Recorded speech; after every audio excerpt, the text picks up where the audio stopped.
the National Weather Service in Norman has issued a tornado warning for southwestern Oklahoma County and central Oklahoma, southeastern Canadian County and central Oklahoma, until 7 p.m. Central Daylight Time.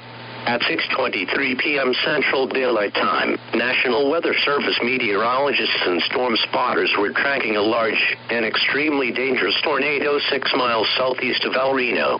Doppler radar showed this tornado moving east at 40 miles per hour.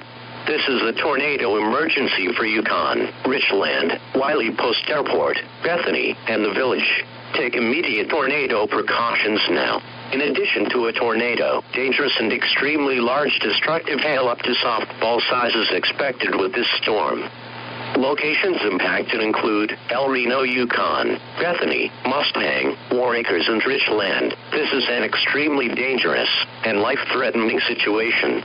If you cannot get underground, go to a storm shelter or an interior room of a sturdy building now. Take cover now in a storm shelter or an interior room of a sturdy building. Stay away from doors and windows. Do not stop under bridges or highway overpasses. They will not protect you from a tornado.